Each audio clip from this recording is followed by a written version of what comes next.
Hey everyone, and welcome back to another episode of the Nation's Leaders from Coast to Coast podcast, where we spotlight political figures shaping America's narrative coast to coast. I'm Stephen. And I'm Leah. Today we're focusing on one of the most popular and electorally successful figures from the Great Plains, North Dakota Senator John Hoeven, a leader whose career began in banking and rose to the governor's mansion before Washington. He was an incredibly popular governor for a full decade. Let's start there. What defined his time leading the state of North Dakota? His tenure as governor from 2000 to 2010 was truly transformative for North Dakota.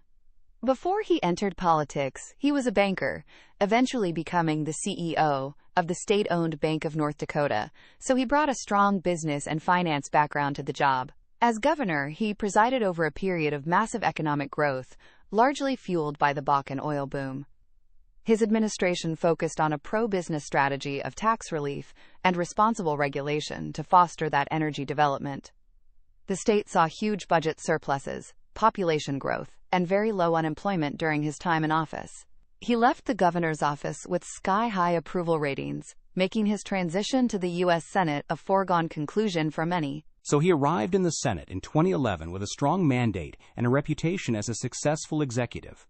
How has he used that experience in his committee work? He has been very strategic, securing positions on the committees that are most vital to North Dakota's economy. He is a senior member of two of the most powerful committees in the Senate. The first is the Agriculture, Nutrition, and Forestry Committee. For a state like North Dakota, the 5-year Farm Bill is the most important piece of legislation Congress passes, and Senator Hoeven is one of its key authors. He works to shape everything from crop insurance programs to conservation and rural development. The second is the Appropriations Committee.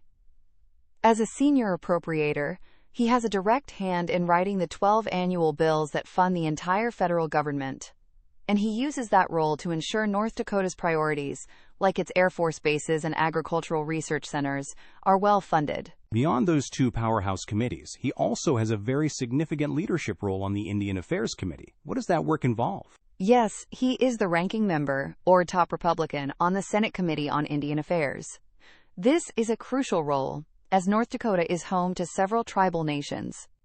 The committee has jurisdiction over nearly all issues affecting Native Americans, including healthcare through the Indian Health Service, education, economic development, and law enforcement on tribal lands. In his leadership role, Senator Hoeven works to advance legislation related to tribal sovereignty, energy development on tribal lands, and improving infrastructure and healthcare for Native American communities across the country. It is a significant and often bipartisan area of his work. North Dakota is also a major energy producer. What has been his focus on energy policy in the Senate? He has long been a champion of what he calls an all-of-the-above energy strategy, which makes sense given his state's diverse resources. He is a staunch advocate for traditional energy sources like oil, natural gas, and coal, and he has worked to streamline regulations for energy production. At the same time, North Dakota is a national leader in wind energy, so he has also been a supporter of renewable energy development. His overall goal is to maximize American energy independence by supporting all forms of domestic production. He uses his positions on the Appropriations and Agriculture Committees to advance energy research and support for biofuels as well. So how would you summarize his political style and his role in the Republican Party today? He fits squarely in the traditional, pro-business wing of the Republican Party. His style is calm, steady, and pragmatic. He is a workhorse, not a show horse, meaning he is far more focused on the details of writing the Farm Bill or negotiating an appropriations bill than he is on appearing on cable news. He is a mainstream conservative who is deeply focused on the economic well-being of his state.